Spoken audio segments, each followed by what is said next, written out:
How you guys doing? So I want to start doing these videos, um, kind of like a recap of you know the class that we had yesterday, and kind of like as a way to stay in touch with you guys for some of you guys that aren't able to come down to the class, or if a new scenario pops up in my head and I just want to get it out to you guys before the next class and before I forget. I'm going to try to start posting some videos here on YouTube that makes it really easy for me to connect with you guys and get that information out to you right away while it's still in my head, while it's still fresh, right? Um, so this one in particular was about last night's class. I really encourage you guys to start coming down to those. Um, they've been really good. They're definitely going to keep you on your toes.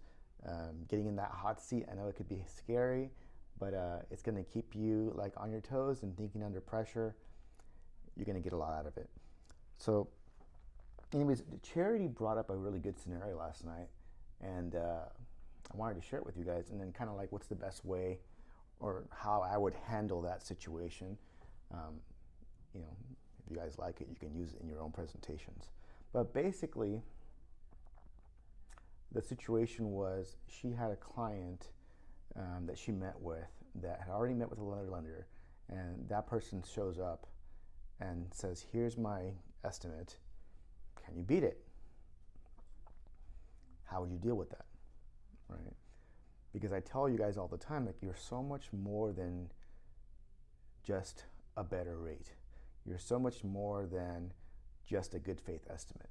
You know who you are and the value that you bring to the table, your expertise, your guidance, your diligence. None of that shows up on a good faith estimate. None of that shows up on a rate sheet. And you guys are so much more than that. You're so much more than just a lower rate, and you're so much more than just a cheaper rate sheet, or a cheaper estimate. So how would I handle that client? So if a client comes to me and says, "Kenny, here's my good faith estimate. I just sat with my other lender here. Can you beat this?" And I would say, "Well, I certainly will do my best, and try to offer you the best product for yourself, for you." But my first question really is being the cheapest the most important thing to you? Is the lowest estimate the only thing that matters to you? Because we got to really put it into perspective, right? If that's all that they care about, right? If that's all that they care about. So I would go back to, okay, is just the lowest estimate and the lowest rate the only thing that matters to you? Because honestly, there's so much more that goes into doing a loan that doesn't show up on the estimate on the rate sheet, right? It really depends on the kind of loan officer you're working with, their experience. How certain are you that they're not going to mess up this loan? How certain are you that they're going to close on time so that your deposit isn't in jeopardy at all? How well do they communicate? If you have a question, are they going to answer the phone, at odd hours of the day? Are they going to get back to you? Are they reliable? Are they going to go on vacation in the middle of the transaction? So these are all the things that don't show up on the rate sheet, which is why I ask you, is just being the cheapest the only thing that matters to you, right? And you kind of have to get a response from your client on that, okay? So I would start with that angle, okay? I would start with that angle before I go into anything else. And then I would start going and get them to admit, because most of the time when you ask people that question, it'll make them think to themselves, I'm like, no, you're right. And they'll admit it. No, you're right. No, there is more things that are important besides just the cheapest. You're right. It's not just the only thing that matters. Cool. I want them to say that, and I think most people will. And if they don't, honestly, put it in the back of your head that they might not be your clients because they don't appreciate what you bring to the table. If somebody doesn't appreciate what you bring to their table, guys, they just might not be your clients, okay? Because the kind of referrals you want are going to be, if you have clients that appreciate your work and what you bring to the table, well, guess what? They're going to refer to you other people that think the same way. They're going to refer to you other people that are going to appreciate what you bring to the table and the work that you provide and your advice and your expertise. They're going to refer you to more clients like that. Okay, but moving on, my next question to the clients is, I wouldn't jump into answering their rate sheet. Okay, let me see your rate sheet and let me see what I can do here. I would start asking them questions about, the loan officer that they were just working with, so you can start to understand what is important to this customer, right?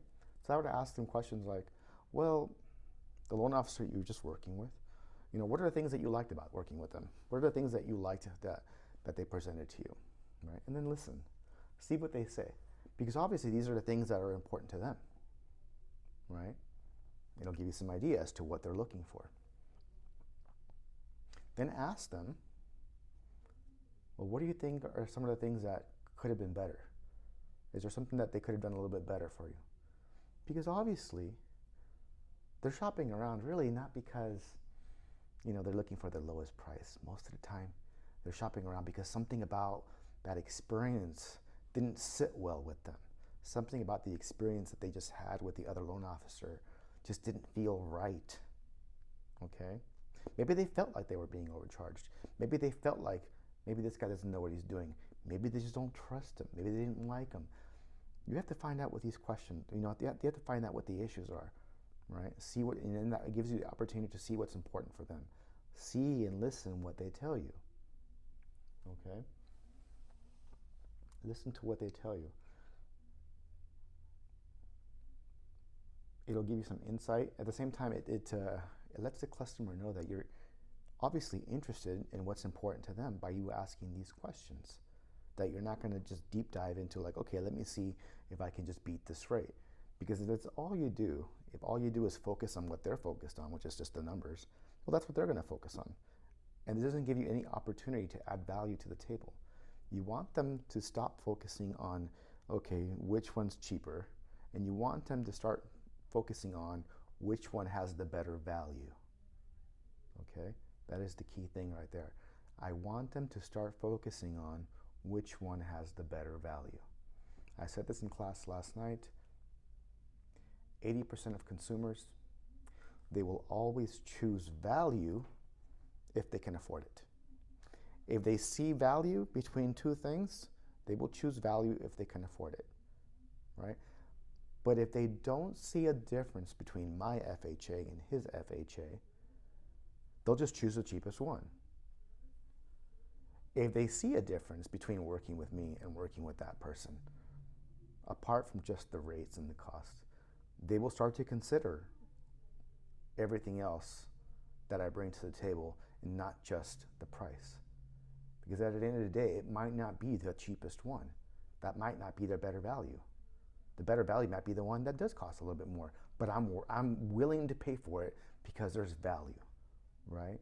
It's the reason why some people just, prefer to put gas at the mobile station instead of the thrifty station, right? For some reason, there's perceived value. It's still gas, but one costs more than the other. There's perceived value, and people are willing to pay for it. Just so you know, on average, 10% of consumers will always choose the cheapest thing no matter what. No matter what they tell you, what you tell them, they'll always just choose the cheapest thing. There's people like that. Lucky for us, there's only about 10% of them like that, right? Those don't have to be your customers. Honestly, I wouldn't try to really, try to win those guys over too much, because guess what? They're going to be hard on you, and they're always going to try to get the lowest thing out of you for nothing. And guess what kind of referrals you're going to get. Okay, so don't worry too much about them. Focus on that 80% group. Focus on that group of people, okay, that are willing to pay for value if they can afford it, if they can see it, if they can perceive it. They will pay for value. Okay, those are your customers. Those are the people you want to work on. Now, you got to ask the right questions so that you can see what's important to them, so that you can bring that value to the table. Good luck out there. Talk to you guys.